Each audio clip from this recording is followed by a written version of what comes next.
Hello everyone, my name is Rahul. इस video में हम लोग डिस्कस करेंगे कि वो कौन से टॉप 10 स्किल्स है जिसको अगर आप सीख लेते हो तो ये आपको एक सक्सेसफुल बैंकर बनने में आपकी हेल्प करेगा। अगर आप इन स्किल्स को सीख लेते हो तो आपका परफॉर्मेंस अच्छा हो जाएगा, आपका डिसिप्लिन अच्छा हो जाएगा, आपका कस्टमर हैंडलिंग इंप्रूव हो जाएगा, कस्टमर आप पे ज़्यादा ट्रस्ट करेंगे। एंड अगर आप किसी प्राइवेट बैंक को ज्वाइन करना चाहते हो या फिर अगर आप ऑलरेडी किसी बैंक में काम कर रहे हो एंड आप उसमें प्रमोशन चाहते हो, आपको सैलरी इंप्रूव करना है, आपको इंसेंटिव चाहिए या फिर आपको एक सक्सेसफुल बैंकर बनना है, तो जिस स्किल के बारे में हम लोग डिस्कस करेंगे वो आपको काफ़ी ज़्यादा हेल्प करेगा इन सारी चीज़ों में। तो सबसे पहला जो स्किल है वो है आपका कम्युनिकेशन स्किल, एंड ये सबसे ज़्यादा इंपॉर्टेंट स्किल है। अगर आप कम्युनिकेशन स्किल सीख लेते हो तो काफ़ी ज़्यादा ये हेल्प करेगा आपको इंप्रूव करने में। कम्युनिकेशन स्किल सिर्फ अच्छा इंग्लिश बोलना नहीं है, ये आपको हेल्प करता है बैंकिंग के जो कॉम्प्लेक्स प्रोडक्ट होते हैं उसको सिंपल लैंग्वेज में एक्सप्लेन करने के लिए, कस्टमर को कन्विंस करने के लिए विदाउट साउंडिंग डिस्परेट। अगर कोई कस्टमर है जो बहुत ज़्यादा गुस्से में है तो उसको कामली हैंडल करने के लिए भी कम्युनिकेशन स्किल आपको हेल्प करता है। एंड ये आपको बहुत ज़्यादा कॉन्फिडेंट बनाता है आपके सीनियर से बात करने के लिए, आपके कस्टमर से बात करने के लिए, आपके जो ऑडिटर्स होते हैं उससे कम्युनिकेट करने के लिए। एंड प्राइवेट बैंक में आपका कम्युनिकेशन कैसा है, आप कस्टमर से कैसे बात करते हो एंड आप अपने टीममेट से कैसे बात करते हो, इसको काफ़ी ज़्यादा ध्यान दिया जाता है। तो ये सबसे ज़्यादा इंपॉर्टेंट स्किल है अगर आप प्राइवेट बैंक को ज्वाइन कर रहे हो या फिर अगर आप ऑलरेडी काम कर रहे हो तो इस स्किल को आपको मास्टर करना पड़ेगा। फॉर एग्जाम्पल, अगर कोई कस्टमर आता है एंड आप उसको क्रेडिट कार्ड पिच कर रहे हो एंड वो पूछता है कि ये क्रेडिट कार्ड उसको क्यों लेना चाहिए एंड आप उसको ऐसे बोलते हो कि पैम्फलेट में सारे फीचर्स लिखे हुए हैं, आप इसको पढ़ सकते हो,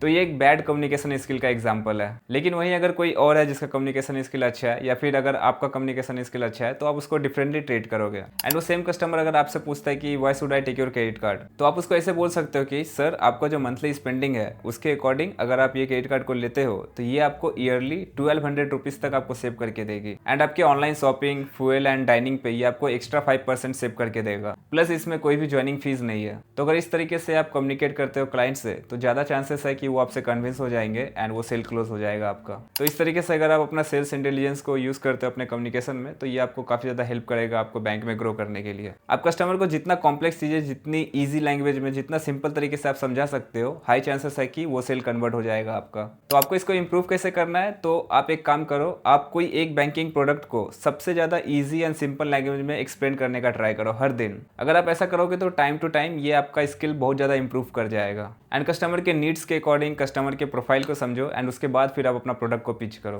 एंड दूसरा जो स्किल है वो है sales and cross selling skill. Private bank इसी पे रन करता है। प्राइवेट बैंक एक सेल्स ड्रिवन ऑर्गेनाइजेशन होता है, तो यहाँ पे एक सेल्स चलता है, क्रॉस सेलिंग चलता है, अप सेलिंग चलता है। तो इस स्किल को जितना ज़्यादा आप इंप्रूव करोगे उतना ही आपके ग्रोथ के चांसेस हैं। अगर आप रिलेशनशिप ऑफिसर हो, आप रिलेशनशिप मैनेजर हो या फिर अगर आप सर्विस मैनेजर हो, इवन अगर आप ब्रांच ऑपरेशंस में हो या फिर अगर आपका टेलर का प्रोफाइल है, फिर भी आपको सेल्स करना पड़ता है। तो ऐसे में आपको सेल्स स्किल जल्द से जल्द आपको सीखना चाहिए। आपको हमेशा रेडी रहना पड़ेगा, आपको हमेशा आइडेंटिफाई करते रहना पड़ेगा कि किस कस्टमर को आप कौन सा प्रोडक्ट एंड सर्विस आप सेल कर सकते हो। फॉर एग्जाम्पल, अगर आपके बैंक में कोई कस्टमर आता है एंड वो बोलता है कि उसको KYC अपडेट करवाना है, तो नॉर्मली जो बैंकर होंगे वो बोलेंगे कि सर फॉर्म फिल कीजिए एंड आपका KYC अपडेट हो जाएगा। लेकिन अगर आप एक सक्सेसफुल बैंकर हो या फिर सक्सेसफुल बैंकर बनना चाहते हो तो आपको नीड एंड उसके प्रोफाइल के अकॉर्डिंग आपको प्रोडक्ट एंड सर्विसेज भी पिच करना पड़ेगा। जैसे अगर कोई कस्टमर बैंक में आता है एंड आप देख रहे हो कि वो एक सेविंग अकाउंट मेंटेन कर रहा है एंड मंथली वो एक अच्छा अमाउंट भी मेंटेन करता है, तो उसको आप ऐसे बोल सकते हो कि सर, आप एक अच्छा अमाउंट मेंटेन कर रहे हो एंड आपका बैलेंस भी 2 लाख के अबव है, इसलिए आप एलिजिबल हो जीरो बैलेंस सेविंग्स अकाउंट के लिए, जिसमें आपको हायर ATM लिमिट मिलता है एंड आपको एक्स्ट्रा बेनिफिट मिलता है। तो सेम कस्टमर को आप डिफरेंट माइंडसेट से अप्रोच कर रहे हो एंड उसको क्रॉस सेलिंग कर रहे हो, अप सेलिंग कर रहे हो, तो ये आपकी स्किल्स को इंप्रूव करेगा। क्योंकि जितना ज़्यादा आप सेल्स करोगे उतना ही आपका इंसेंटिव मिलेगा, उतना ही बेटर आपका सैलरी होगा, उतना ही ज़्यादा आप ग्रो करोगे। आपका सेल्स नंबर अच्छा होगा तो आपका विजिबिलिटी भी मैनेजमेंट में अच्छा होगा। एंड कंटिन्यू अगर आप कंसिस्टेंसी के साथ अगर आप अच्छा सेल्स करते हो तो फिर आपका प्रमोशन भी बहुत ज़्यादा फास्ट होगा। सेम रोल पे अगर आप हो एंड कोई और भी है एंड उसका परफॉर्मेंस उतना अच्छा नहीं है, लेकिन अगर आप अच्छा परफॉर्म करते हो, आप अच्छा सेल्स करते हो, तो आपका प्रमोशन जल्दी होगा। इसलिए अगर आप प्राइवेट बैंक में हो तो आप sales and cross selling, up selling skills को आप मास्टर कर लीजिए।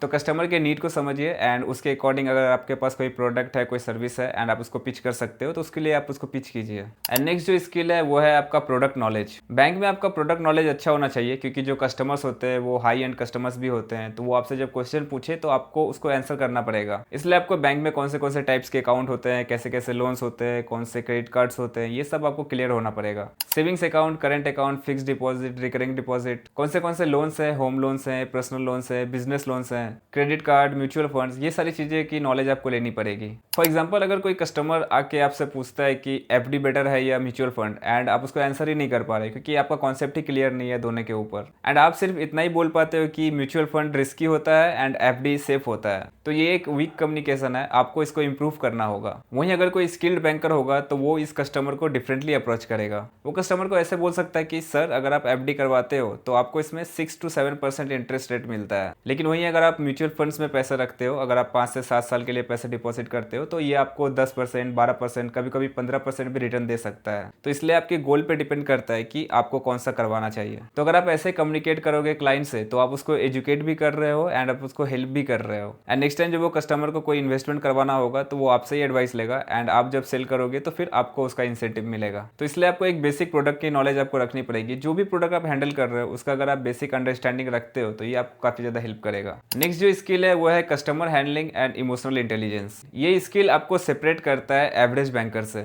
फॉर एग्जांपल अगर कोई बैंकर है वो नॉर्मल कस्टमर से कम्युनिकेट तो कर लेता है, लेकिन अगर कोई कस्टमर आता है जो उस पर चिल्लाता है या फिर धमकी देता है कि वो अकाउंट बंद करवा देगा, वो बैंक से कंपेयर करता है, या फिर किसी भी इशू के लिए अगर वो आपके सिस्टम को ब्लेम कर रहा है, अगर आप उससे हैंडल कर लेते हो तो फिर आप एक टॉप बैंकर बन जाते हो। सपोज करो कि कोई कस्टमर आपके बैंक में आता है एंड वो बहुत ज्यादा गुस्से में है एंड आप पे बहुत ज्यादा चिल्ला रहा है कि आप लोग फ्रॉड हो, आप लोग चोर हो, आपने चार्जेस काट लिए। तो सपोज करो ऐसे में अगर कोई वीक बैंकर है तो वो प्रॉब्लम को सुनेगा ही नहीं, वो कस्टमर को समझेगा ही नहीं कि क्या हुआ है, एंड वो उससे उल्टा आर्ग्यू करने लगेगा, एंड कस्टमर जो भी उसको बोल रहा है वो उसको पर्सनली ले लेगा। लेकिन आपको ऐसा नहीं करना है। तो जब भी कोई कस्टमर आके आप पे ऐसे रिएक्ट करता है तो आपको सबसे पहले तो काम रहना है। आपको उससे फाइट बैक नहीं करना है कि आपकी ही गलती है, आप ही ने कुछ किया है, और ना ही आपको उस कस्टमर की बात को आपको दिल पे लेना है, पर्सनली आपको नहीं लेना है, क्योंकि वो कस्टमर आपको आके कुछ पर्सनली नहीं बोल रहा है, उसको कुछ प्रॉब्लम हुआ है, कुछ मिसअंडरस्टैंडिंग हुआ है जिसको बस क्लियर करना है आपको, एंड जो भी इशू हुए हैं आपको उसको रिजॉल्व करना है एंड आपको उसको हेल्प करना है। तो ऐसे कस्टमर को आप बोल सकते हो कि sir I understand your concern, आप हमें थोड़ा सा टाइम दीजिए, हम चेक करके आपको बता रहे कि इसमें क्या बेस्ट हो सकता है। अब भले ही चाहिए आपको क्लियरली दिख रहा है कि इसमें कस्टमर की गलती है, लेकिन आपको फिर भी आपको काम रहना है, एंड ये बहुत ज्यादा जरूरी है आपके बैंक के लिए, आपके ब्रांच के रेपुटेशन के लिए, कस्टमर रिटेंशन के लिए। जितना कम कंप्लेंट रिकॉर्ड्स होंगे कस्टमर के, उतना ज्यादा चांसेस है कि कस्टमर उस बैंक में, उस ब्रांच में ज्यादा आएंगे, एंड जितना ज्यादा आप अच्छा सर्विस दोगे उतना ही आपका सेल्स भी जनरेट होगा। एंड नेक्स्ट स्किल जो आपको सीखना चाहिए वो है टाइम मैनेजमेंट एंड आपका स्पीड ऑफ एग्जीक्यूशन, क्योंकि प्राइवेट बैंक डेडलाइन पे ज्यादा काम करती है। तो आपको ये मेक श्योर करना पड़ेगा कि जो आपका टर्न अराउंड टाइम है, जो आपका ईओडी है, जो आपके मंथली टारगेट्स है, जो आपके ऑडिट टाइमलाइंस है, सब कुछ टाइमली हो रहे हो, एंड आपको जो असाइंड आपको जो काम दिया गया है वो आप टाइमली आप क्लियर कर रहे हो। फॉर एग्जाम्पल सपोज करो कि अगर किसी बैंक में 2 एम्प्लॉयज़ है एंड दोनों सेम रोल पे ही है, एंड दोनों को कोई सेम टास्क असाइन किया गया है, एंड कोई है जो उसको 6 बजे तक कंप्लीट कर ले रहा है, एंड कोई है जो उसको डिले करता जा रहा है एंड रात के 8 बजे 9 बजे तक कंप्लीट कर रहा है। तो नेक्स्ट टाइम से ज़्यादा मैनेजमेंट किस पे ट्रस्ट करेगा? जो जल्दी काम कंप्लीट कर रहा है एंड जो एक्यूरेटली टाइमली कंप्लीट कर रहा है। बैंक में आपका स्पीड ऑफ एग्जीक्यूशन भी मैटर करता है, क्योंकि बहुत सारे फाइल्स होते हैं, बहुत सारे पेंडिंग कुछ टास्क होते हैं, उसको आपको टाइमली कंप्लीट करना पड़ता है। अब जैसे आप अपना काम को टाइमली आप कंप्लीट कर ले रहे हो, 6-7 बजे तक आप अपना काम को रैप अप कर ले रहे हो, लेकिन वहीं कोई और है जो गॉसिपिंग में टाइम वेस्ट कर रहा है या फिर इधर उधर की बात कर रहा है, इधर उधर का टाइम वेस्ट कर रहा है। तो ऐसा आपको नहीं करना है। आपका जो प्रोडक्टिव आवर है, जो आपका पीक आवर्स है, उसमें आपको काम को आपको कंप्लीट करना पड़ेगा। एंड आप इसको इंप्रूव कैसे कर सकते हो? तो आपको जो भी असाइन टास्क है, जो भी आपका डेली टास्क है, आपको उसको कंप्लीट करके जाना है। इसमें आपको कोई नेगोशिएशन नहीं होना चाहिए। एंड कोई कस्टमर है, उसका कोई अर्जेंट टास्क है, तो आप उसको पहले कंप्लीट कर लो। बैंक में जब आपका पीक आवर्स रहता है, जब आपका कस्टमर फ्लो अच्छा रहता है, जिस वक्त उस वक्त आप अननेसेसरी चैटिंग को आप अवॉइड करो। तो आपको आपका टाइम मैनेजमेंट एंड आपका स्पीड ऑफ एग्जीक्यूशन का स्किल्स भी आपको इंप्रूव करना पड़ेगा। एंड नेक्स्ट जो स्किल है वो है आपका attention and accuracy to details, क्योंकि बैंक में अगर आप एक गलती करते हो तो बहुत बड़ा ट्रबल हो सकता है। एक छोटी सी भी गलती बहुत बड़ा financial loss, compliance risk, audit objection and even warning letter या फिर आपका टर्मिनेशन भी करवा सकती है। अब जैसे बैंक में लार्ज नंबर ऑफ ट्रांजेक्शन्स होते हैं, बहुत बड़े बड़े अमाउंट का ट्रांजेक्शन होते हैं, एंड आप एक छोटा सा गलती कर देते हो, आप कुछ अकाउंट नंबर या किसी भी चीज़ में गलती कर देते हो एंड वो अमाउंट पेंडिंग हो जाता है। एंड आप सपोज करो कि किसी का 5 लाख 10 लाख या उससे भी बड़ा अमाउंट फंस गया है। तो ये सब ना हो, इसके लिए आपको एक्यूरेसी से आपको काम करना पड़ेगा, एंड जो भी आप काम कर रहे हो उस पर आपको पूरा फोकस एंड आपको अटेंशन देना पड़ेगा। अब सपोज करो कि आपका बैंक क्लोजिंग का टाइम है एंड आप किसी का KYC अपडेट कर रहे हो एंड आप किसी इनकरेक्ट डॉक्यूमेंट्स आप अपलोड कर देते हो, तो ये सब बहुत ज़्यादा इशू क्रिएट कर सकता है। और प्राइवेट बैंक या फिर कोई भी बैंक इन सब चीज़ों को लेके बहुत ज़्यादा स्ट्रिक्ट होता है, एंड अगर आप सेम चीज़ अगर आप दोबारा करोगे तो फिर बहुत बड़ा इशू हो सकता है आपके लिए। इसलिए बैंक में आपका स्पीड तो इंपॉर्टेंट है ही, लेकिन आपका एक्यूरेसी ज़्यादा इंपॉर्टेंट है। नेक्स्ट स्किल जो आपको एक सक्सेसफुल बैंकर बनने में आपको हेल्प करेगा वो है compliance and risk awareness. Compliance यानी कि जो RBI की गाइडलाइंस है आप उसको फॉलो कर रहे हो, जो KYC के रूल्स हैं आप उसको फॉलो कर रहे हो, AML रूल्स आप फॉलो कर रहे हो, प्रॉपर KYC कर रहे हो, एंड अगर कोई कस्टमर है जो आपका नोन है एंड आप उसको शॉर्टकट में कोई सर्विस दे रहे हो, तो ये सब भी कंप्लायंस में आ जाता है। फॉर एग्जाम्पल आप समझो कि अगर आप किसी क्लाइंट को जानते हो या फिर कोई क्लाइंट है जो बहुत ज़्यादा रिच है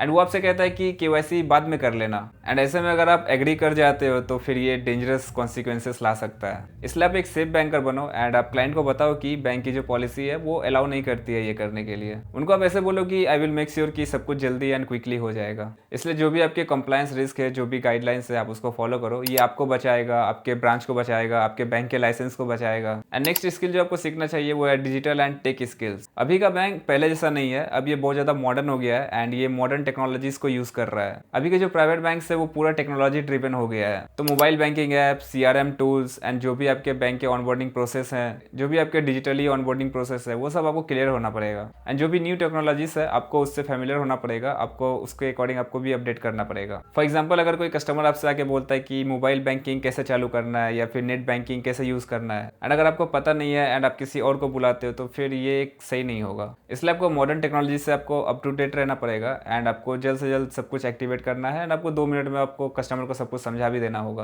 एंड अगर आपको टेक्नोलॉजीज यूज़ करना आता है तो मैनेजमेंट भी बहुत ज़्यादा प्रीफर करती है ऐसे एम्प्लॉइज़ को। तो जो भी नए अपडेट्स हैं, जो भी नए प्रोसेस है, आपको उससे अप टू डेट रहना पड़ेगा। एंड नेक्स्ट जो स्किल्स है जो आपको सीखना ही चाहिए वो है relationship building, internal plus external. क्योंकि देखो बैंक में 2 तरह के रिलेशनशिप मैटर्स करते हैं, एक आपका कस्टमर रिलेशनशिप एंड दूसरा आपका स्टाफ के साथ जो रिलेशनशिप होता है। कस्टमर से अगर आप अच्छा बॉन्डिंग बनाते हो, अगर आप अच्छा रिलेशनशिप बनाते हो तो वो ज़्यादा आप पे ट्रस्ट करेंगे, एंड अगर आप पे ज़्यादा ट्रस्ट करेंगे तो वो अपने साथ और भी ज़्यादा रेफरल्स आपके लिए लेके आएंगे। एंड फिर जब आप जो भी आप उसको गाइडेंस दोगे, जो भी आप एडवाइस दोगे, उसको वो फॉलो भी करेंगे। तो रिलेशनशिप बिल्ड करना कस्टमर्स के साथ बहुत ज़्यादा इंपॉर्टेंट होता है। एंड उसके साथ ही आपको इंटरनल रिलेशनशिप भी आपको स्ट्रॉन्ग करके रखना पड़ेगा। फॉर एग्जाम्पल आपके ऑपरेशंस टीम के साथ आपको अच्छा बॉन्डिंग करना है, आपके सेल्स टीम के साथ, आपके ब्रांच हेड के साथ, आपके टीम लीड के साथ, ब्रांच मैनेजर के साथ, एंड जो आपकी ऑडिट टीम होती है उसके साथ आपको अच्छा रिलेशनशिप बना के रखना है। ऐसा मत करना कि आप किसी से बात ही नहीं कर रहे हो या फिर आप दूसरे पे एटीट्यूड दिखा रहे हो, आप उस पर चिल्ला रहे हो, या फिर अगर आप किसी से ठीक से बात ही नहीं करते हो या फिर जब आपको काम पड़ता है तभी फिर आपसे बात करते हो, तो इससे फिर अदर्स बैंक के स्टाफ भी फिर आपको इग्नोर करने लगेंगे। एंड कभी बैंक में अगर काम ज़्यादा है, वर्कलोड ज़्यादा है, प्रेशर ज़्यादा है, तो जो एक अच्छा इंप्लॉय होगा जो सबसे अच्छे से बात करता है, फ्रेंडली है, तो उसको लोग हेल्प करेंगे। एंड अगर आप ऐसे बैड एटीट्यूड रखोगे तो फिर लोग आपको इग्नोर एंड अवॉइड करेंगे। एंड सिर्फ काम के लिए नहीं, आपको जेन्युइनली एक अच्छा रिलेशनशिप आपको सबसे बना के रखना है। नॉर्मली आप जो भी वर्क प्लेस पे हो, जहाँ भी आप रहते हो, जो भी आप करते हो, जो भी आसपास के लोग हैं, सबसे एक अच्छा रिलेशनशिप बना के रखिए आप। अगर किसी को कोई प्रॉब्लम है या फिर किसी को हेल्प की नीड है तो आप उसको पहले हेल्प ऑफर कीजिए। तो आपका रिलेशनशिप एंड आपका बॉन्डिंग बहुत ज़्यादा मैटर करता है। एंड नेक्स्ट जो स्किल है वो है आपका learning mindset and adaptability. And ये एक टाइप का सर्वाइवल स्किल है बैंक में, क्योंकि बैंक में चेंजेस बहुत ही जल्दी होता है। सपोज करो कि आप किसी एक रूल्स को फॉलो कर रहे हो लेकिन अचानक से बैंक में चेंजेस आ जाता है एंड RBI का नया रूल्स या कोई गाइडलाइंस आ जाता है, कोई नया प्रोडक्ट आ जाता है, कोई नया सॉफ्टवेयर आ जाता है या फिर कोई नया टारगेट आ जाता है। तो ऐसे में आपको जल्द से जल्द आपको अडेप्ट करना पड़ेगा। सपोज करो कि कोई एम्प्लॉय को एक टास्क दिया गया है एंड वो कुछ नए रूल्स एंड नए टेक्नोलॉजी से होगा, एंड उसको जब टास्क असाइन किया जा रहा है तो वो बोल रहा है कि नहीं मुझे नहीं आता है, मुझसे नहीं होगा।